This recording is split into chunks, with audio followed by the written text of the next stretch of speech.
बिस्मिल्लाहिर्रहमानिर्रहीम। Welcome to chapter number 5 of 9 class lecture number 1।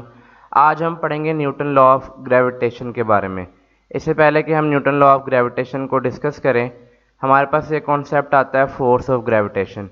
Dear students, इस दुनिया की या इस कायनात की जितनी भी चीज़ें हैं वो एक दूसरे के ऊपर एक अट्रैक्टिव फोर्स लगा रही हैं, और ऐसी फोर्स को कहते हैं फोर्स ऑफ ग्रेविटेशन। इस फोर्स की दो खसूसियत हैं। पहली बात तो ये कि ये फोर्स सिर्फ अट्रैक्टिव है, ये रिपल्सिव नहीं हो सकती। और दूसरी बात ये कि ये फोर्स बहुत लॉन्ग रेंज होती है। जैसे कि आप सबको पता है कि ज़मीन के ऊपर चांद एक फोर्स लगा रहा है, सूरज एक फोर्स लगा रहा है, मतलब ज़मीन भी बाकी बॉडीज़ के ऊपर भी फोर्स लगा रही है। तो इस फोर्स को हम कहते हैं फोर्स ऑफ ग्रेविटेशन। इवन कि आप जिस कमरे में बैठे हुए हैं वो दीवारें भी आपके ऊपर एक फोर्स लगा रही हैं। हर ऑब्जेक्ट दूसरे ऑब्जेक्ट के ऊपर एक फोर्स लगा रहा है, लेकिन ये फोर्स काफ़ी कम होती है, इसकी वैल्यू बहुत कम होती है, इसलिए हमें फील नहीं होती। अलबत्ता एक फोर्स आप बहुत अच्छी तरह फील कर सकते हैं, ग्रेविटेशन, अर्थ की जो ग्रेविटेशनल फोर्स है, क्योंकि आप ज़मीन पे खड़े हुए हैं तो ऑब्वियसली आप उसको फील कर रहे हैं। तो सबसे पहले इस बारे में न्यूटन ने सोचा था 1665 में। हुआ कुछ यूँ था कि वो दरख्त के नीचे बैठा हुआ था और उसके ऊपर एक सेब गिरा। अब सेब गिरने से उसने ये बात सोची कि ये सेब ऊपर क्यों नहीं गया, नीचे क्यों आया, मतलब उसकी तरफ, ज़मीन की तरफ क्यों आया। तो मतलब वहाँ से उसको आइडिया हुआ कि there is some force of attraction जिसने इस सेब को अपनी तरफ गिराया। तो स्टूडेंट्स, हम आज स्टार्ट करने लगे न्यूटन्स लॉ ऑफ ग्रेविटेशन। तो हमारे लाहौर बोर्ड में या फेडरल बोर्ड में कॉन्सेप्ट से पहले जो सबसे ज़्यादा चीज़ इंपॉर्टेंट होती है वो होती है पेपर प्रेजेंटेशन। ऑब्वियसली कॉन्सेप्ट अगर आपको पता होगा तो आप किसी चीज़ को याद करेंगे, अलबत्ता पेपर प्रेजेंटेशन भी बहुत इंपॉर्टेंट है। तो लॉ ऑफ ग्रेविटेशन की आप मेन हेडिंग बनाएंगे, उसके बाद इंट्रोडक्शन की हेडिंग बनाएंगे।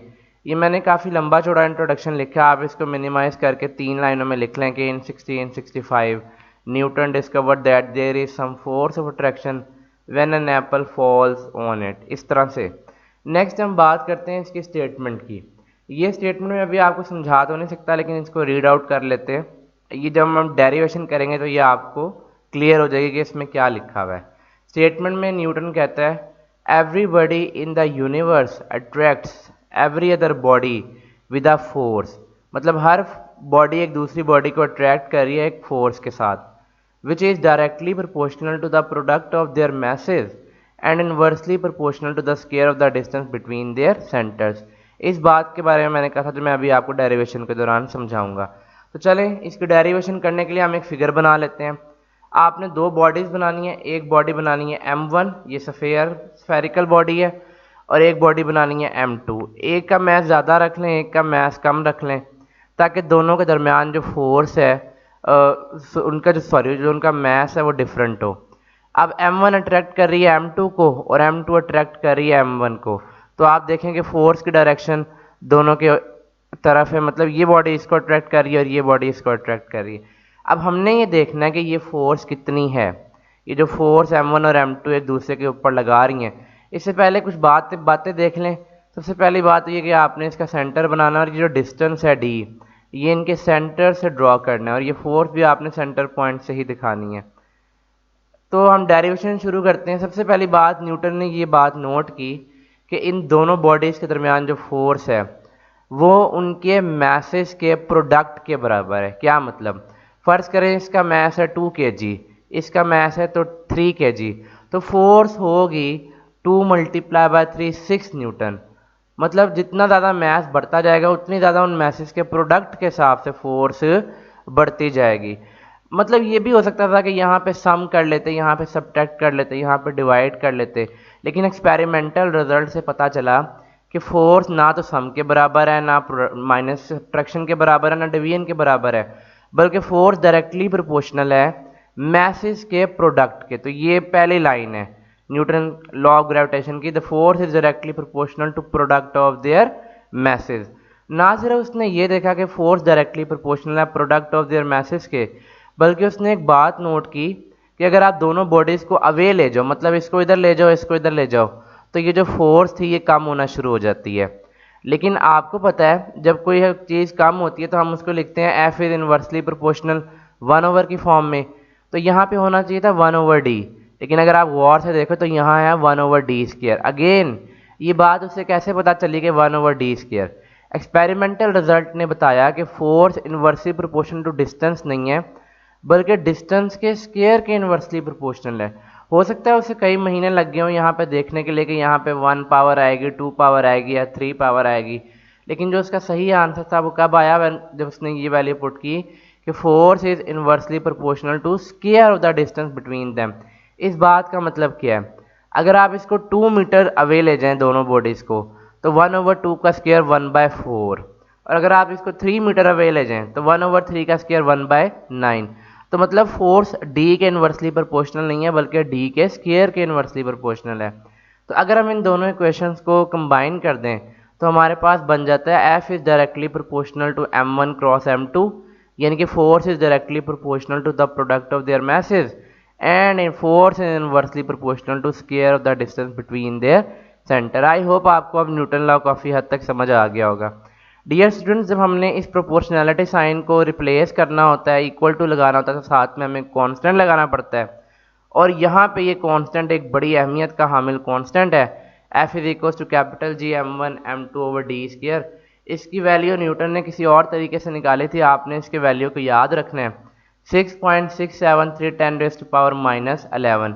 इसके यूनिट को हम बड़ी आसानी से समझ सकते हैं कि वो कैसे आ गए। कैपिटल जी को हम यहाँ पर लिख लेते हैं, एफ उधर ही रहेगा, ये जो d² है नीचे ये उधर जाके मल्टीप्लाई हो जाएगा f इंटू d², और ये m1 m2 जो है उधर जाकर डिवाइड हो जाएगा, divided by m1 multiply by m2। तो अब आपको पता है कि फोर्स के यूनिट होते हैं न्यूटन, तो न्यूटन यहाँ पे आ जाएगा, और आपको पता है डिस्टेंस के यूनिट होते हैं मीटर, लेकिन आपको नज़र आ रहा है कि मीटर के ऊपर स्क्वायर है nm⁻², और यहाँ पे नज़र आ रहा है message m1 multiply by m2, kg multiply by kg, तो किलोग्राम स्क्वायर।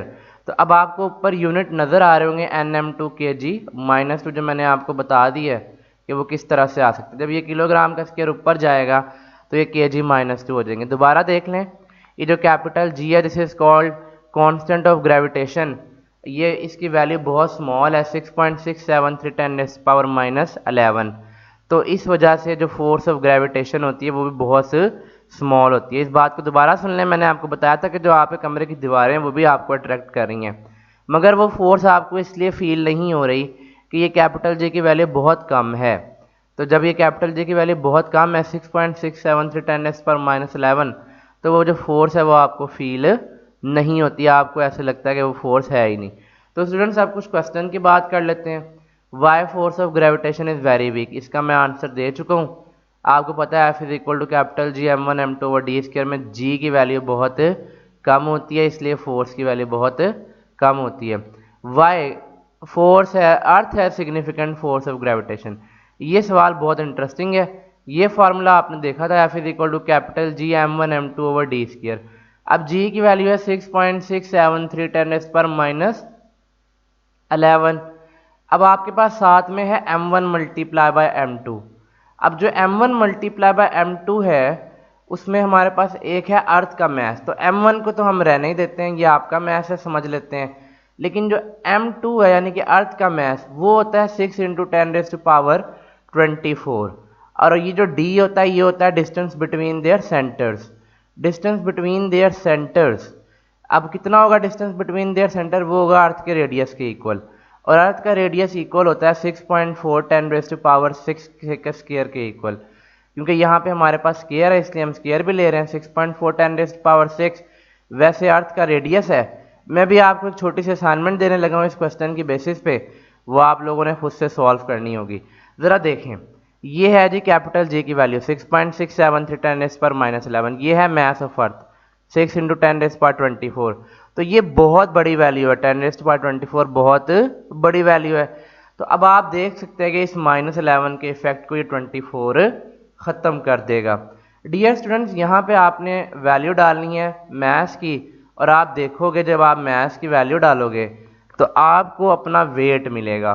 तो ये आपने मतलब आप अगर 8 kg के तो आपको यहाँ पे फ़र्ज़ कर ले 80 kg के, तो आपको यहाँ पे 80 न्यूटन आंसर मिलेगा।